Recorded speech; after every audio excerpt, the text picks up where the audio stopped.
Good afternoon, everyone. This is Carter Patterson, the 2020 Chairman of the Forsyth County Chamber Board of Directors.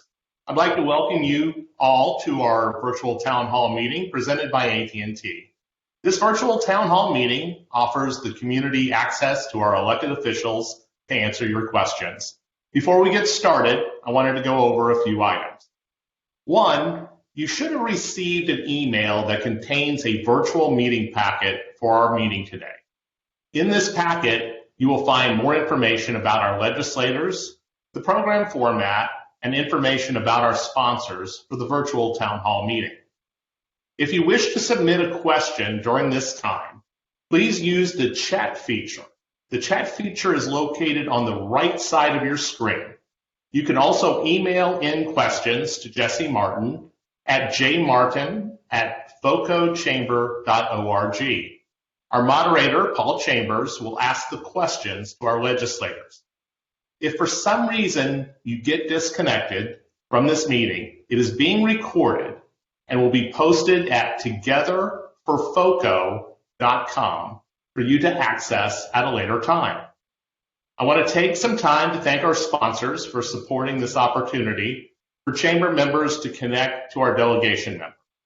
Thank you to our title sponsor, AT&T, our gold sponsor, Cummings Cigar Company, and our patron sponsor, Jan Rooney State Farm Agency, for your support of today's event. I will now turn it over to Paul Chambers, the Regional Director of External Affairs for AT&T. Paul has been with the Chamber for more than 15 years, and AT&T is also an engaged corporate citizen in our county. Paul, the room is yours. Thank you, Carter. Thank you for all that you continue to do as chairman of the Chamber Board. This has been an incredible year for the Chamber, not only with a move and staff changes, but now with all that's going on with the virus and trying to support businesses. And you and James and the whole Chamber staff are doing an outstanding job. So thank you for your part in that. You know, while it's unfortunate we're not together in person, it's great we can do this sort of thing. In fact, I was talking to some Georgia college students down in Milledgeville via Zoom last week. And these were 19 and 20-year-olds. And I said, do you realize that the day you were born, this sort of thing would not have been possible? And so because of the networks that we built, the apps that we have, the software and all the other technology, we're able to get together like this even during a time of social distancing. By the way, as info, just on the AT&T network, our core wireless and wireline traffic is up around 25%. And this past Saturday, our voice call volume was up 43%. Compared to an average Saturday in months past. So we're connecting in different ways, and it's great to see the old traditional phone call and live voice conversation going strong right now because we all certainly need that. Well, enough of that. We want to dedicate most of our time to your questions for our legislators, and a few questions were submitted during the registration process, so we'll work through those first and then take submitted questions if time allows. Please use the chat feature located on the right of your screen, as you heard Carter say, to submit any questions you have for our legislators. If that, for whatever reason, does not work for you, you can also email your questions to Jesse Martin at jmartin@focochamber.org. Well, first, let me introduce each of our legislators and let them share a little bit about themselves. And I will start by mentioning that State Senator Steve Gooch is on the line with us, albeit not via video, it's audio only, but he is with us as well as the others that you see on the screen there. I'm going to let them introduce themselves, say a little bit about their own perspective on life and maybe what's going on just very briefly with the past session, at least through crossover day. In the digital meeting packet you receive, you can find more information about the committees they serve on. And you can also click on their names, and that will take you to their webpage. So with that, we'll begin with Senator Greg Dolezal. And Senator Dolezal, the floor is yours. Thank you, Paul. Thank you for having us. I figured you'd start with the senior senator from Forsyth County, but I'm happy to jump in here. It's an interesting time that we're living in. 2020 started off with a lot of promise, and seems that we're in some uncertain days. We ended the legislative session. We indefinitely suspended it on day 28, which was crossover day.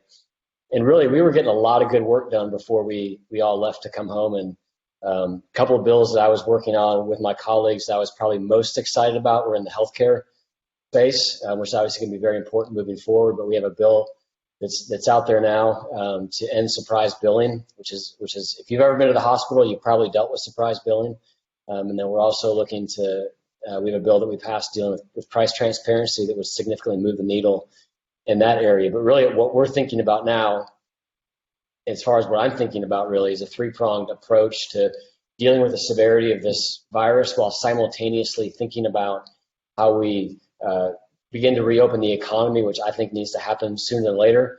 And then lastly, something I think that's getting lost in the midst of the conversation around people trying to make this false choice or force us to make a false choice between either lives and the economy is mental health.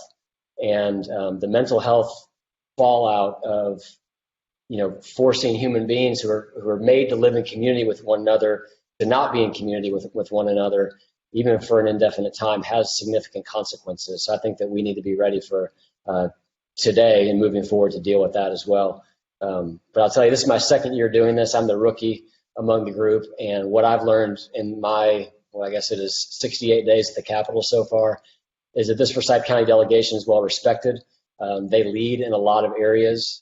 Senator Gooch has been a mentor to me in a lot of different ways, and each of the four representatives that are on here as well. I consider each one of them teammates and friends. Even if they can't wear a tie for this presentation, we won't hold that against them. But other than that, I do love all you guys. Thank you, Senator Dolezal. Next, we have Senator Steve Gooch, who, as I mentioned, is not on via video, but he is on the line and audio. And go ahead and share a little bit about yourself. Thank you, Paul, and it's good to be with everyone from Forsyth County.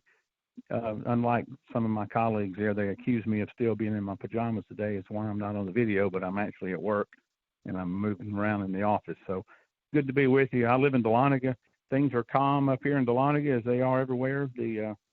This pandemic has really changed our way of living, and we're concerned about going forward, how long it's going to last, just like Senator Dolezal was saying.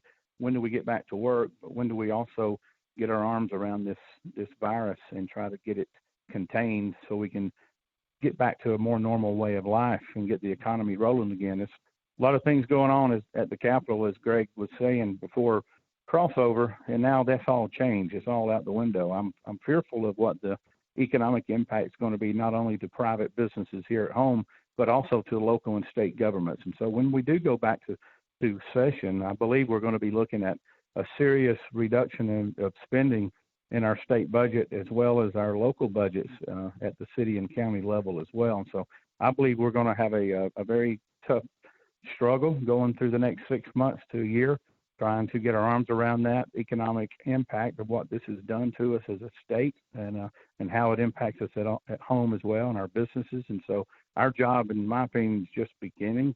It's going to be a long year, and I'm willing to take whatever time it takes to get in there and roll up our sleeves and get to work on it. But I think a lot of tough decisions are going to have to be made over the next few months. Thank you, Senator Steve Gooch. Next, Representative Wes Cantrell. Take a moment to share a little bit about yourself and perspective on what you've been going through. All right. Good afternoon, everyone. It's a pleasure to join you. I'm here at my office at the church. I work at I'm one of the pastors at First Baptist Church Woodstock.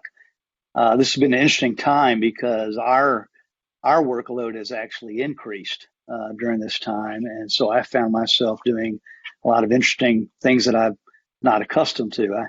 I spent a couple hours at one of these warehouse sales places today, loading up about $3,000 worth of canned goods to replenish our food closet because the demand has grown exponentially during this time. So as a church, the intersection between my political career and my church work has never been more profound. As the chair of the Small Business Development Committee, I've had many, many church members calling me and asking me about trying to find lenders that are a little ahead of the curve on that. Some of the bigger banks have been a little slower, but now they're catching up. So trying to get people, reassure folks that that there's hope during this crisis, providing for those that have experienced profound loss of work, of means to support themselves. I think it's been a great time to reconnect with people in a new way. although we've had to distance socially, I probably had more connection with my neighbors than ever before. And because I've had the time has been so weird, and we had to be quarantined for so long. I actually spent about 2 weeks calling random church members. I made over 500 phone calls and had a ton of interesting conversations with people, trying to connect with folks in a time, kind of going back to what Senator Dolezal was talking about, a time when it's very easy to be isolated and to feel alone, to really reach out and connect with people kind of the old-fashioned way, in ways that maybe we hadn't done before or had forgotten how to do.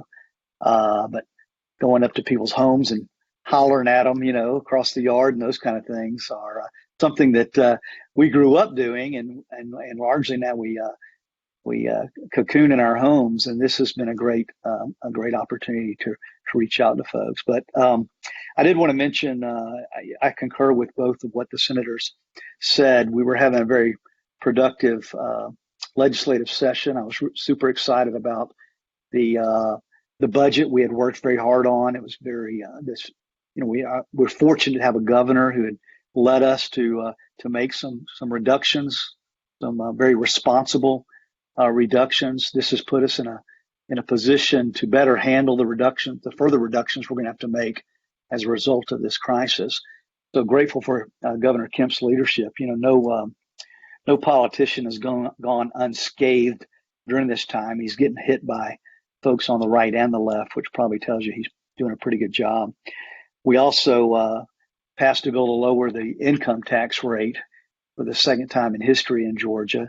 And unfortunately, that bill will be put on hold until further notice. So some good things were happening. And I did want to invite everyone. We're doing another virtual town hall for small business owners on Thursdays at 1 p.m. I'm co-hosting it with Senator Thompson and my colleague in the House, Representative Michael Caldwell, with Ashley Bell, who's a White House policy advisor, and he's a regional director for the Small Business Administration. So if you got any small business owners on this call, I invite you to, if you'll go to my webpage, my Facebook page, or my Twitter feed, you can find information about how to sign up to be involved in that virtual town hall Thursday at 1. But grateful to be here today. Thank you, Representative Cantrell. Next, we go to Representative Sherry Gilligan. Sherry, the floor is yours. Well, thank you, Paul, and thank you, everyone, for being here. And I just can't tell you how amazing it is to be able to do something like this. As Paul was saying, the technology that allows us to meet like this, even though I'm joking that we look like the Brady Bunch family here, waving at everybody, but it's really amazing that we can do this and have this opportunity to just be together, even if we are so far apart from each other. So Wes is there in his office. I can see that Senator Dolezal there is in his office. I think Mark and I can't tell if he's at his office or not, Mark Morris, but I'm at home. So home for me is my office right now. And my poor husband has been having to deal with a lot more togetherness with me than I'm sure he ever signed up for. But that's okay. We've got 29 years going strong, and I guess we'll be able to make it a little bit longer. If we can make this quarantine, we can make anything, right? And I'm sorry, my phone just beeped, so I put it in my back pocket, and therefore I won't be tempted to look at it. Please accept my apologies for my rudeness there. But as Steve Gooch was saying, as Wes was saying, we had gone so far in looking at the budget, and we were already making some cuts in the budget. We know that those cuts won't be far enough now. They just won't be. So it'll be very, very interesting to see what the new budget will be looking like. And, tomorrow would normally be tax day. This is the day that IRS in the state of Georgia gets to take a little bit more out of your pocket than they normally do. Because, I'm one of those people who winds up paying every year. So right now, those governments won't be receiving a great big fat check. Okay, so it's not big and fat. But to me it is, because it's my money, right? but they won't be receiving those revenues from me or from the businesses that normally are remitting revenues. So we have a lot to balance right now. And unlike the federal government, not only must our budget balance, we can't print more money to make that happen.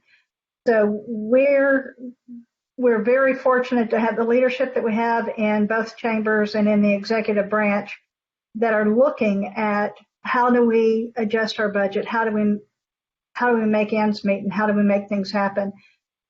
And I am not only worried about our small businesses and our companies, but I'm also worried about our hospitals. We know that we have hospitals that are laying off workers right now because though we have ramped up for the pandemic, there are some hospitals that don't have patients. And we know that we canceled elective surgeries. And by the way, a friend of mine can't get his biopsies done right now, and I would not have thought of that as an elective surgery, but that was an elective procedure. So we're really going to have to be real smart at opening up our economy, and perhaps opening up in healthcare might be where we do a lot of that start.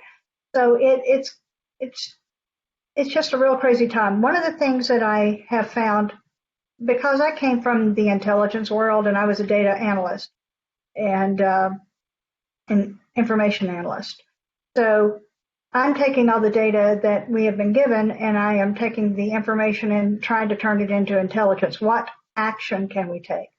So those are the kinds of things that I think now we need to start looking at task force and maybe task forces, more than one, to look at how do we start opening up safely? How do we get our healthcare opening up safely? How do we get small business opened up safely? How do we get restaurants opened up safely? How do we go back to work safely? And I agree. I think it was Greg Dolezal who made the comment that it's not I hate people and I love the economy. No, I love people and I love the economy, and I love when we are able to use our skills and talents to earn a living and to get that sense of empowerment and purpose that we get when we earn our paycheck. And so I want people to have that again. And I'll hush because I know that we want to get to the question period. Thank you, Representative Gilligan. Representative Todd Jones is also with us today. The floor is yours. Hey, good afternoon, everyone. Since this is a chamber audience, I'll try to be pithy. First and foremost, I want to thank Senator Dolezal. I won't go so far as Representative Cantrell and say that we liked what the Senate was saying. We'd never want to say that, Wes. But no, in all seriousness, Greg was kind enough to send me a standard article, and it was great in the sense that one of the paragraphs started out with the moral dilemma is not life versus money, it's rather life versus life. And for those of you who want a link to that article, please either get a hold of Greg or get a hold of me. We're happy to send it out. But I thought it was a really balanced approach in terms of how we need to look at opening up the economy. The second thing from a bill standpoint, the one that I'll continue to push once we get back together is the healthcare bill that I've authored and gotten co-sponsors for, that effectively would provide indigent and charitable health care to individuals to 200% of the federal poverty line. If you know where Medicaid goes to now, it's at 100%. Even an expansion of Medicaid, that's to 138. This would use a market mechanism all the way up to 200%. So I thought you'd be interested in that from a chamber perspective. The second thing is that we've basically seen as a delegation is all of us have gotten, I would say, to become at least quasi-experts in federal law and state law. So many of us were answering questions on the Paycheck Protection Program. We're answering questions on CARES. We're answering questions on unemployment. Not to suggest we haven't been at least versed in some of these SBA loan programs, but at this point, I think we're actually getting maybe an undergraduate, maybe a graduate degree in them and helping out small business. And obviously, our citizens, when it comes to unemployment, has been critical in this time. The third thing is the community, may it be the chamber or otherwise. I'm so proud of Forsyth County, the rallying that we have seen, both from businesses and rallying to support local businesses, rallying to support local faith organizations, rallying to support your neighbors. It has been really just humbling to see that. I don't know how many times the delegation is getting pinged with, how can I help? How can I give something back to the community? And being able to direct individuals to, hey, this is the fire chief, this is the sheriff, this is the place, and this is who you need to get a hold of at the place, and this is who you need to get a hold of at First Redeemer, is just really encouraging for us, and we want to keep being that for you. And then last but not least, I want to thank not just the delegation, but also all the elected officials in Forsyth County. There is massive coordination happening behind the scenes. To Wes's point and to Greg's point, we've never seen so many text messages, IMs, Facebook direct messages, you name it, phone calls, and Paul Chamber, I can tell you the Forsyth elected officials were part of that 43% increase in phone calls last Saturday, because I think we conducted maybe 6 or 7 conference calls. So I just want to overall just thank all elected officials in Forsyth, because the coordination that's been done has been excellent. So thanks, Paul. Thank you, Representative Jones. Good word. Also, we have Representative Mark Morris. Mark, tell us what's going on. Hey, thank you all for being here today. I'm looking at the attendee list here online, and I see a lot of friends. And I'm inspired by the people that are on the call today. I know that we have a vast amount of talent in this community that will help us as we move forward. You know, it's amazing just what a few months, the difference can be made in just a few months. As you recall, all of our discussions going into this session was around appropriations. We had sessions in the fall last year. We were doing cuts. We were planning for the future. We were looking for tax cuts. We were looking at teacher pay raises and how we pay for all of those things. And we spent a lot of time studying the budget and slicing and dicing and hearing committee testimony from each of the groups that presented their budget. I serve on the Appropriations Committee for Economic Development and Tourism, and there were already a lot of tough questions that were being asked at that point. We thought we had gotten close, and now we know that we're operating in a completely different realm than I think any of us ever expected to be. I would just say that as we move forward in the future, I want you to understand that there are going to be a lot of things that we want to do. And there'll be things that you want to do. But quite candidly, the money just will not be there to pay for it. But continue to communicate with the delegation. I think, for me personally, I thought I was heading to the beach this week, was going to finish up session, and my political career was going off into the sunset. And Sherry kept telling me, no, there's a lot more for you to do. And I didn't know how right she was. We're a long way from being done. So please stay in touch with us. Know that, hey, we are here for you. We want to support you in any way we can. I think the most important thing is don't underestimate our availability. We will do our best to respond. I do think as we move into the future, healthcare, education, e-commerce, those things in our state will never, ever, ever be the same as they are, because we're accomplishing things today in our communities that we didn't dream we could do 6 weeks ago. My company personally had kind of a position where we just didn't think the telecommuting worked, and we have since realized that not only can it work, it is working in our staff. So. All right, looking forward to your questions. Thank you for having us today, and it's so good to see so many friends online here. Let me go ahead and take this moment to say on behalf of all the people that are attending this thing remotely, how much we appreciate each of your passions, your commitment. I can't imagine what it would be like to have regular jobs and families and life, and to think that come the 1st of April, you're going to be done at least with the capital part of it. We know the work never ends during the year, but now to say that you're going to have to come back and do all kinds of additional budget work and all, we really appreciate your commitment and willingness to do that. We're now going to shift to the questions that have been submitted via the Chamber's website. And if you're on the line and you've not done that yet, you can still submit a question. Hopefully we'll have time to get to them all.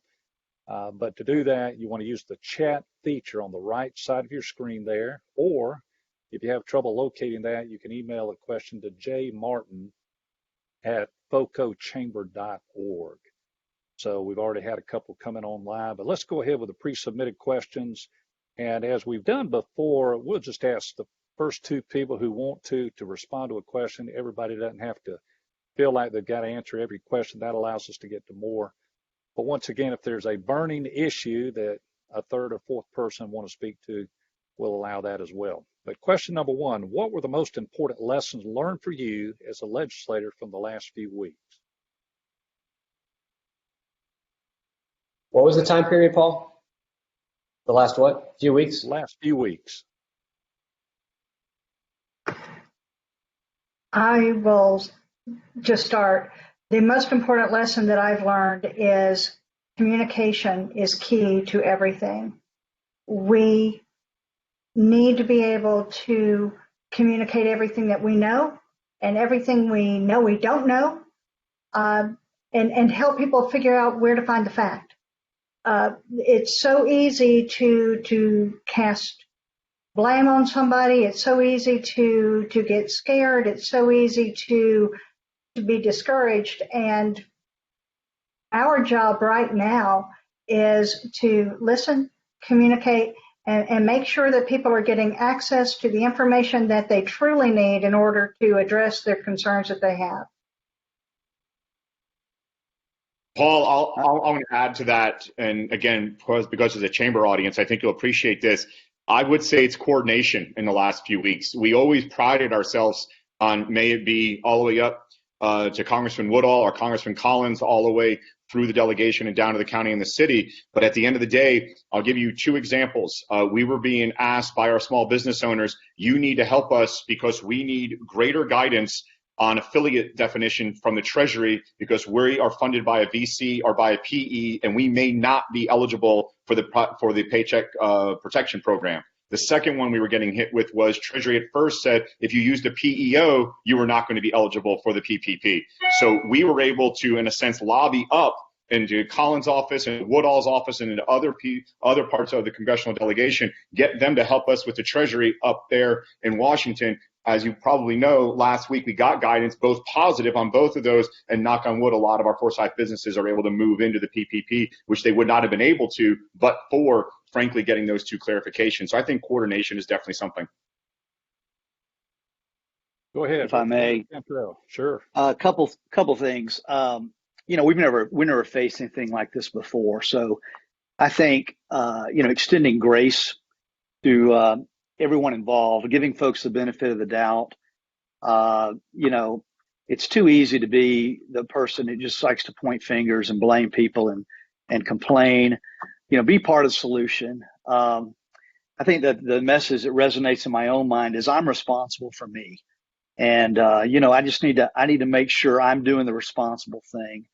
And government is not the answer. It never has been. It never will be.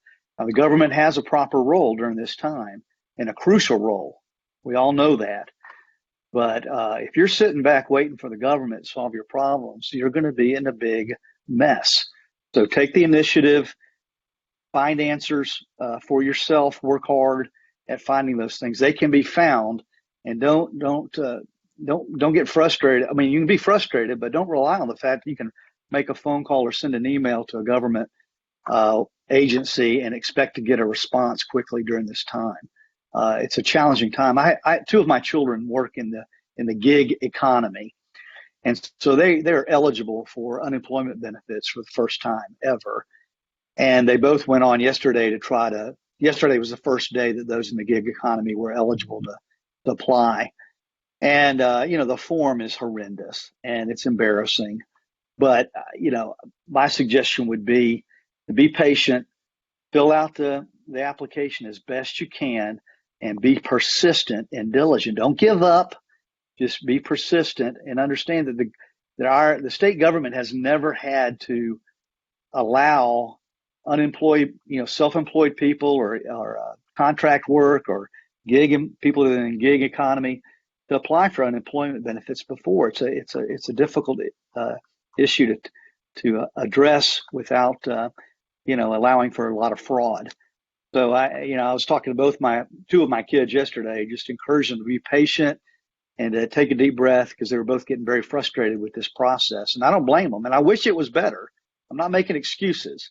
I'm just saying we're all in this together, and it's government, and government does the best it can, and sometimes it's not that great.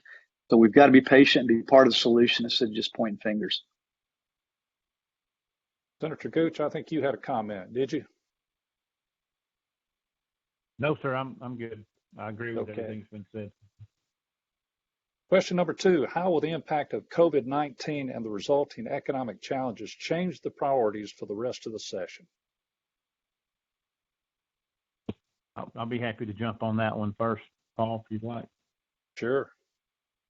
I think there's going to be several issues. Obviously, the budget is going to be a priority. It's going to be our main concern to balance the budget, not only with the new proposed budget, but the current year budget that we're in now. It's possible we may have to look at dipping into the rainy day reserve that we have, approximately $3 billion sitting there, that we've been prudent and been fiscal conservatives over the last few years to build that fund up. And that's there for days like this.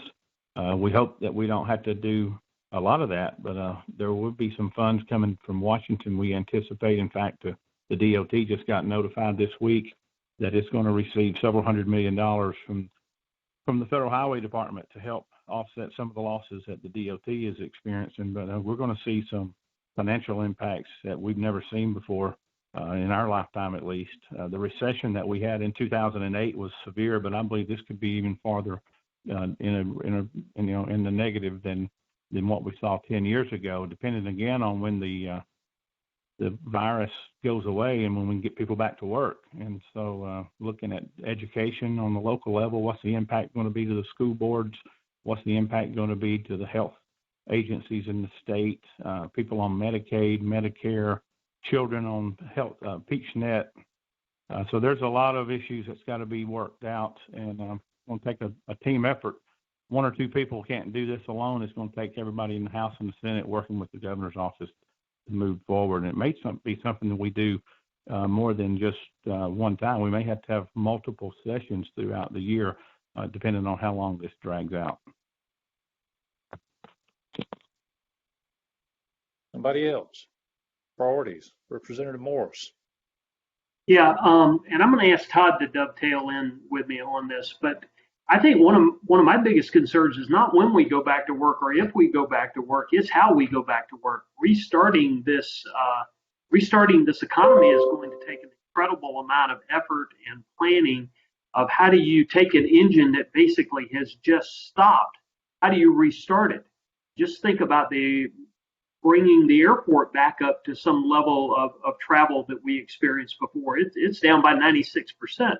How do you bring all those workers back in? How do you have the equipment? How do you do your safety checks? And the list goes on and on.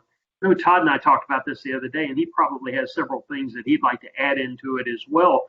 But I think we've got the medical condition here, but we also have to get this engine running again so that we'll be able to pay for the things that we need to pay for. That's what I've got. So to Mark's point, and I'll make it very quick because I don't want to hog the line, we've looked at basically every sector in terms of ramping them up, everything from the service sector to transportation to manufacturing, et cetera. And I'll use manufacturing as an example. When you think about the line workers, the concern that we're going to have is first and foremost is safety, training. So we're looking at line workers who had been basically traditionally 8 to 10 hours. They've been active. They've been doing ergonomic lifts, et cetera. Now suddenly they have been inactive for how long? 6 weeks, 8 weeks, 10 weeks. The body reacts to that. So bringing them back online 8 to 10 hours, is there a way that we ramp them up, for instance? Is there additional training we need to do? Do we need to get them prepared better? Do we give them more breaks? The reason why is we don't want to put them into an unsafe position, and we definitely don't want to ratchet up the workers' comp claims. So there's a series of different things that have to happen per sector for us to be thinking about. To Mark's point, the light switch was turned off suddenly, but turning it back on is definitely going to take one of those variable light switches and not necessarily just an up switch on each one of the sectors. And Paul, I'll jump in and dovetail on the end of this. I don't think we're going back. We have 12 days left of session. Technically, I think we're probably going to be back for less than that. I think we're going to focus on a few key priorities. The first and foremost being the budget. The only thing we have to do constitutionally is to pass a balanced budget after we get sworn in. And you know, Senator Gooch and I remember on crossover day, we were talking because there were some crazy bills making their way through the Senate on crossover day. And I think that the net result of this that will be a benefit to some extent is we're going to have to focus on what's important. And, you know, we tend to see some some bills come through that tinker far too much with private industry or with individual liberties. And I think those kinds of things are going to be put aside so we can focus on the things that are truly important to Georgians, as opposed to, each and every representative feeling like they have to pass some new law. Question number 3, with a lot of lessons learned over the past few weeks, what will the legislature do to help boost technology infrastructure development? We're all looking at you, Todd. Well, I guess I'll dovetail on what Greg said. We're going to get our needs and our wants straight really quick. And I agree with Greg. You may have seen crazy things through the Senate. Trust me, there are some crazy things through the House on crossover day. And hopefully those will basically go to the side. But technical infrastructure is not one of them that I consider to be crazy or a want. I actually consider it to be a need. We're here in Metro Atlanta, and other than my AT&T going in and out, just kidding, Paul.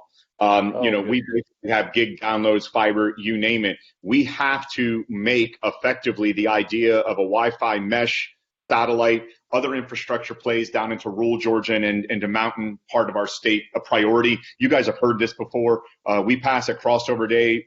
Maybe you can consider to be a compromise bill with the EMCs and looking at the pole attachment fees. Frankly, I'm on record as saying, could it get us somewhere? Possibly, but it doesn't guarantee us getting us anywhere. I think at the end of the day, it's going to take a profound attempt at basically looking at the third industrial revolution and then finally grasping a hold of the fourth industrial revolution. And that means getting a hold of Musk, getting a hold of Bezos, and understanding what do we need to do to turbocharge satellite coverage. Because at the end of the day, laying fiber and conduit will never be cost effective into areas where there's such low density, and we need to find a way to get air coverage. There's that, and then there's also the 3D printing that we're seeing. So we know that there were some schools in other states, but there's also a student right there in Cherokee County. I'm not sure if he's your constituent. Is he yours, Cantrell? But he's right there in Cherokee County, and he's printing some of those face shields that are needed in the healthcare. So these are the kinds of things that I see coming on now because of what's going on with COVID. That's just the tip, the very tip of the iceberg. And now that we've had so many transportation changes, because we know that people can telecommute, we're going to see some real radical changes, I believe, in how we look at the need for transportation and what transportation looks like. And that's something, of course, Todd Jones has been talking about for a long time. Where's my air taxi, Todd? So these are the things that we're going to be seeing, and a lot of this would not have happened had we not taken these weeks and hit a cosmic pause button and start looking at different ways of doing what we've always done. Question number 4, how do you see the current economic situation affecting the state's educational budget for fiscal year 2021?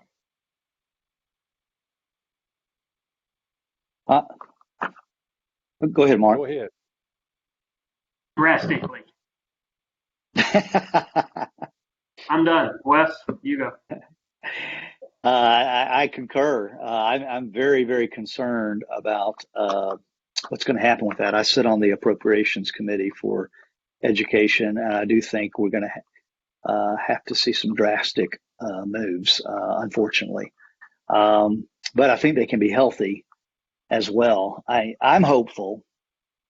I don't know. I live in Cherokee County, so I'm kind of the outsider here. But I know my school district had done a great job preparing. My son's an educator in our county at one of our local public schools. And I know he was very well prepared for this because they had been setting up for years for digital days based upon snow days, basically, so they wouldn't lose one of the 180 days when they had a snow situation. So I think they were a little ahead of the curve. I'm sure Forsyth was in the same position. I talked to some of my friends from other states, and their kids were sent home from school with no plan of action whatsoever. So it made me very, very grateful for the school systems that we serve here in Georgia, the one, especially Forsyth and Cherokee. But I'm hoping it will cause our educators to take a look at some digital days for some cost saving. Transportation, particularly, obviously heating and cooling and those kind of things on building maintenance. If we had a digital day a month, couple of digital days a month, we could see some considerable savings. So I'm hoping that this pause button and the necessity of digital learning will maybe have unintentionally shown us a way to save some money that we're going to need to save this next year due to the cuts we're going to have to make with the lower revenue intake. Question number 5, what are you doing to encourage Congress to increase funding for small business loans, since projections are that current funding will run out this Friday, leaving many local businesses without this critical help?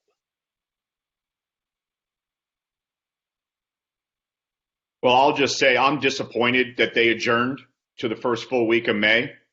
We're talking about, to Senator Gooch's point, one of the greatest economic collapses of our country, and adjourning all the way to the first week of May. I'm not going to suggest I know why. I wish I did. But optically, I don't think it's the right thing. I know that an additional $250 was at least debated on the Senate floor, and it didn't get through. I'd like to have seen the House at least pick that up, and so that we can at least understand where both sides were fitting. But ultimately, the idea of waiting to the first full week of May means that we may not get resolution in this until maybe the second or third week. And I think that's too long. But I'll make sure to get a hold of Speaker Pelosi and Mitch McConnell and say hello.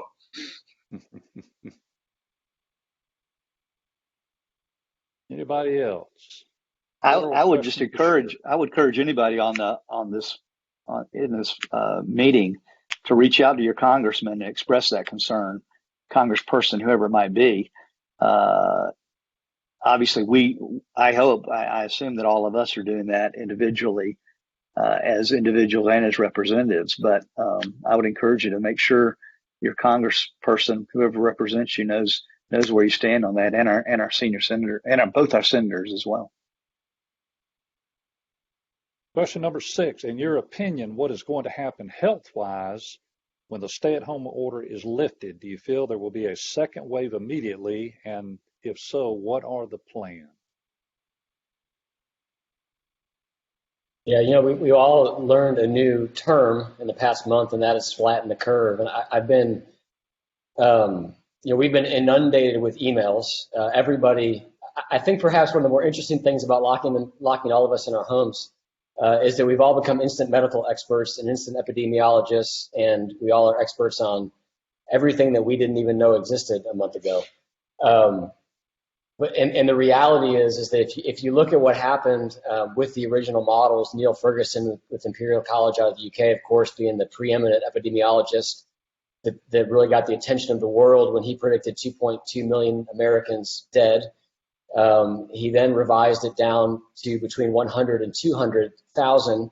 And the headline, by the way, was 100 to 200,000 Americans will die. The headline was not epidemiologist reduces his prediction for death by 90%. And that's what would happen if you had a media who was not seemingly invested in creating panic to drive their own ratings. I think the media is culpable with a lot of what we've seen happen. We're actually seeing good news right now. The IHME model predicted 60 some Georgians would die yesterday and predicted 60 some Georgians would die the day before that. So we had a 2-day prediction of 120 Georgians that would have died, and we had 9. So the reality is that we are seeing numbers come in way below what was expected. The hospitalization numbers in New York came in way below what they were expected. If you have a Wayback Machine that can look at what had been predicted over the past month, you would see that the numbers continue to come down, which is in large part due to the great work being done by our healthcare workers. It's in large part due to the reduced mobility of Americans. When the second wave comes, what's going to happen is what would have happened anyway, and that is we will begin to develop herd immunity. And Dr. Jay Bhattacharya, who's a research professor at Stanford University, I've shared this video with my delegation colleagues.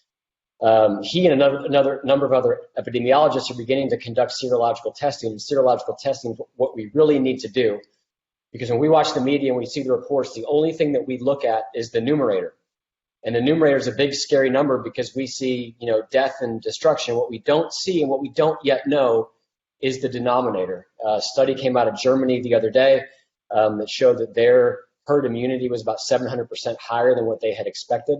I think the same thing is likely going to be true here. So we will see an uptick in cases. But another interesting statistic is that we've had more Americans over 100 years old die of coronavirus than we have had Americans under 30 years old die of coronavirus. And of course, as you know, there's a lot more folks under 30 than there are over 100. So this is definitely something that is more dangerous to those who are elder and to those that have underlying health conditions. So I think the second wave will be mitigated by doing perhaps what we should have done the first time around, which was to have selective quarantining process and a testing process that allowed those that already had antibodies to continue to function and keep our economy moving. We're far too low in Georgia, honestly, on our testing. We're way behind. I think we rank number 46 out of 50 states. And in my opinion, the primary goal for us collectively should be to increase our testing as fast as possible. But I think what I would say is I know a number of friends who have had this virus. I've had a family member who's had this virus. They have all recovered. Certainly there are people that have died of this virus. I have one friend who's currently in the ICU who has some significant complications and has had to been sedated. But on the whole, we're going to see, I think, life return to normal. I saw a number this morning. I wrote it down. We've had, according to the COVID tracking project, 62,000 hospitalizations in the country for COVID. Last year for the flu, we had 490,000 hospitalizations, and the year before that for the flu, we had 810,000 hospitalizations. The difference being, obviously, we have a hyper awareness now. So we will see people in the hospital. We will see, unfortunately, people die. We unfortunately have people that die every day in this country.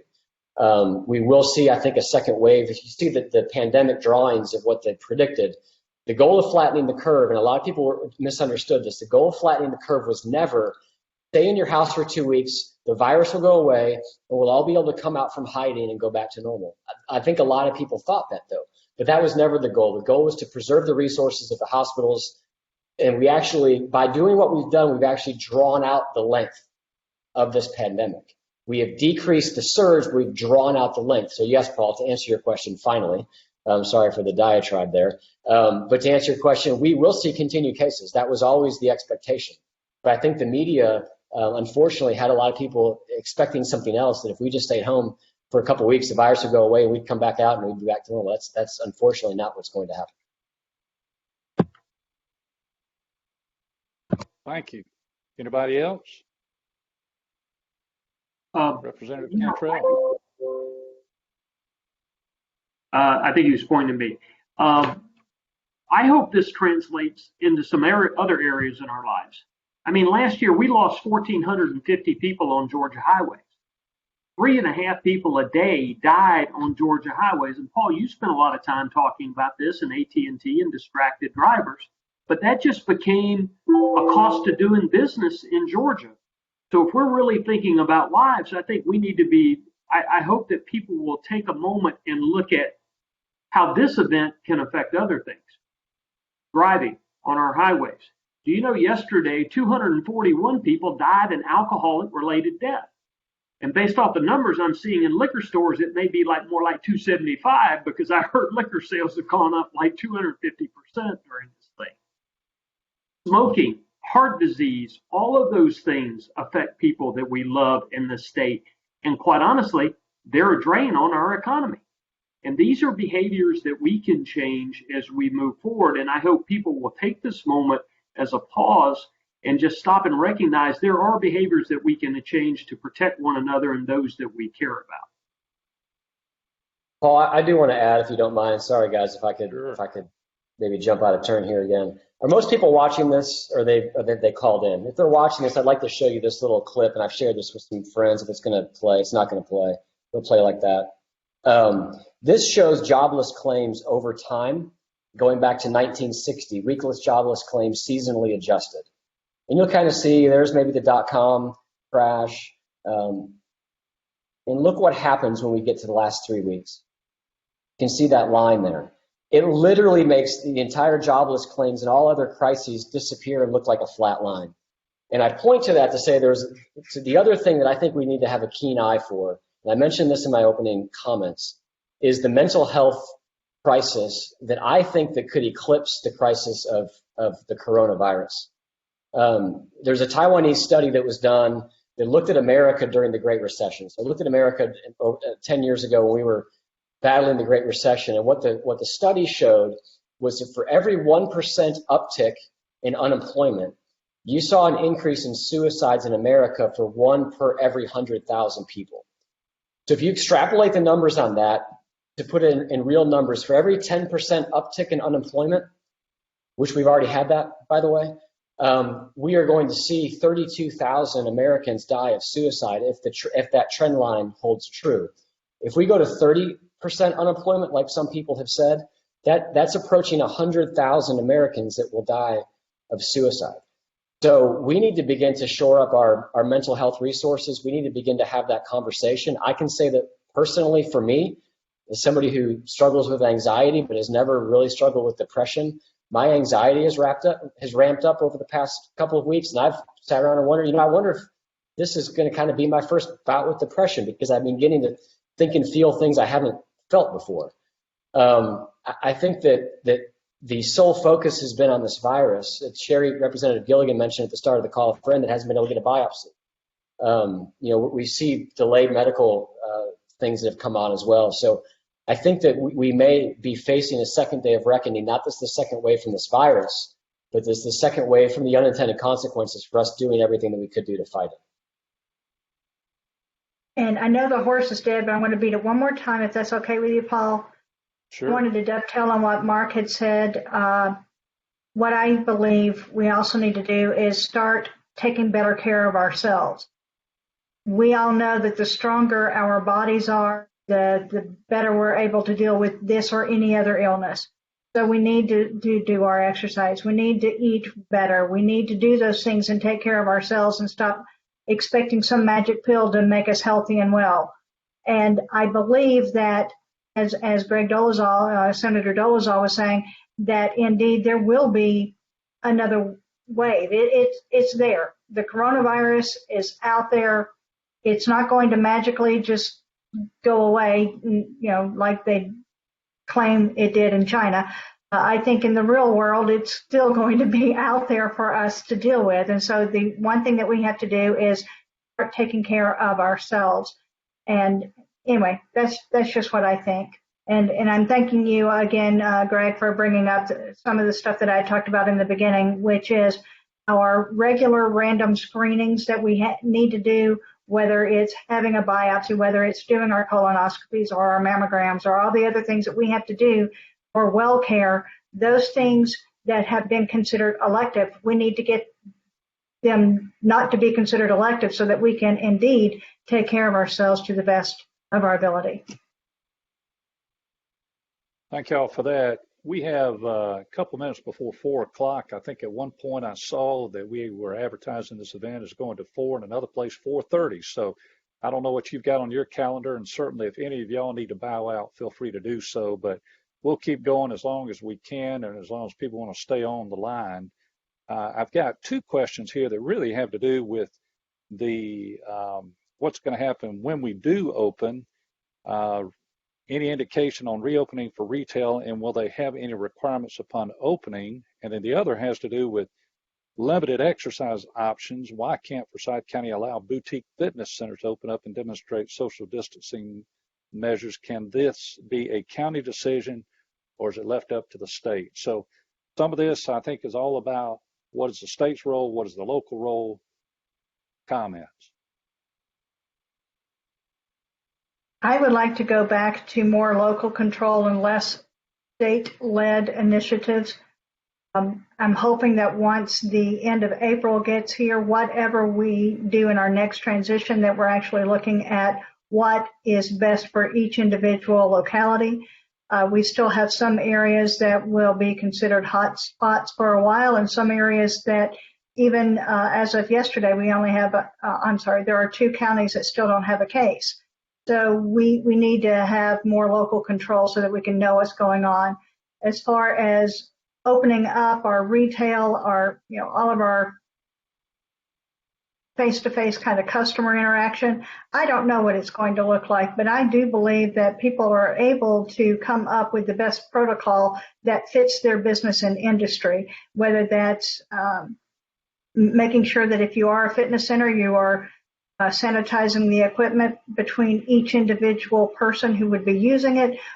The protocols can indeed be set in place, and it should be up to the business owner and the business community to come up with some of those plans. That's my thought.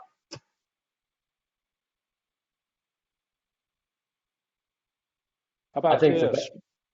Go ahead. This is where the serological studies and the antibody testing become so important. I don't think we're having that conversation quick enough. If you look at what South Korea did, where they never did a shutdown, Taiwan never did a shutdown. These were places that quarantined the most vulnerable. In America, we've never quarantined healthy people before. We've had pandemics before, but we've never quarantined healthy people before. So we need to figure out, through serological studies and through the antibody testing, who is able to quickly go back to work. I think the private sector will do what it always does, which is it rewards people that do this smartly. I've seen in my own neighborhood's next door conversations, they're talking about grocery store X wipes down the carts and grocery store Y does not wipe down the carts. So you know what grocery store my family's going to? Grocery store X is wiping down the carts. And so the competition is going to begin to drive that in a natural way as well. The answer to the question about the boutique gyms is that the governor's statewide shelter-in-place order supersedes any other orders that were previously in place. So even if the county wanted to allow boutique gyms to remain open under the current shelter-in-place order, they would not be able to do that because gyms are an exclusive call-out in that order of a type of business that must shut down. What is your top priority for the rest of the session when you go back?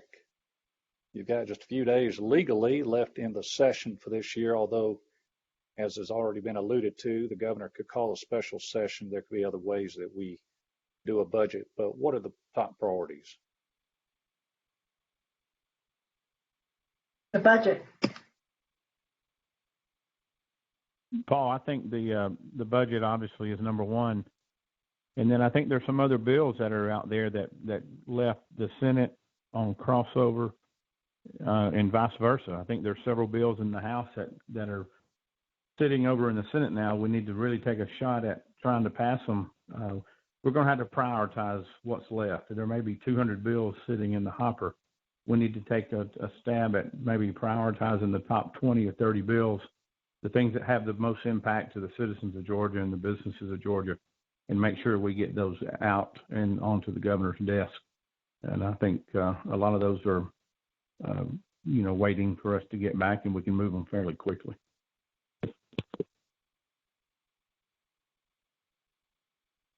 Anyone else? I mentioned it at the top, but I'll just say it again. I think that the surprise billing, Senate has a version, the House has a version. They're basically the same as I understand it. That may be the most significant thing that we can do.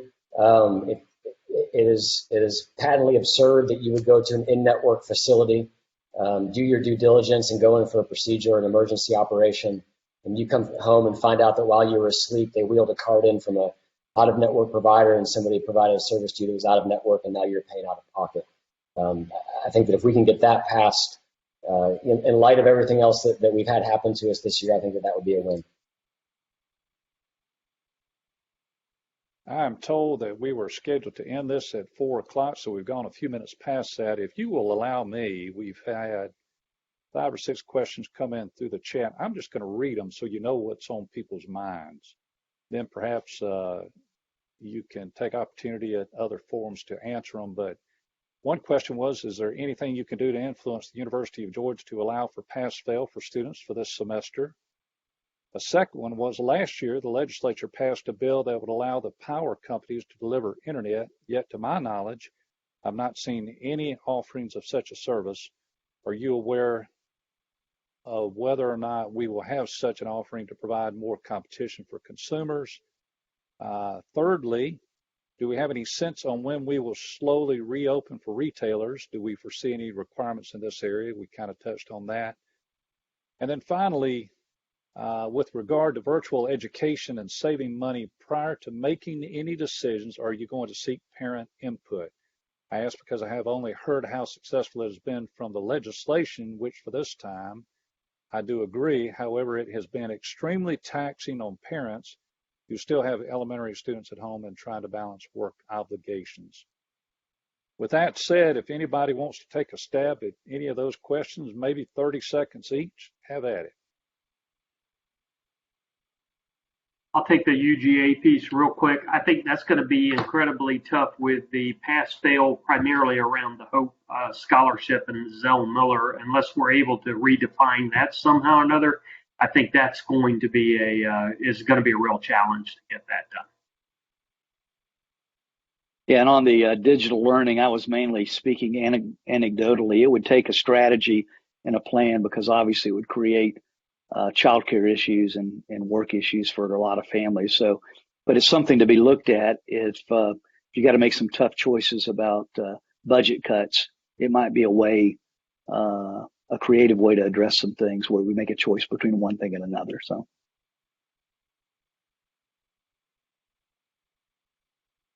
Paul, I thought you were going to ask that maybe one of the burning questions out there is if anybody was wearing shorts or something today. And I would just like to point out, I took advantage today of this opportunity to do something I've always wanted to do, which is I'm wearing my gym shoes with my coat and tie. So I gave my house reps a hard time at the start of this for not wearing a tie, but I've got gym shoes on, so we're all even. So Wes, the socks, what are you wearing? Listen, my sock game has gone out the window because Dr. Burks and her scarves have been at such a different level at all those press conferences.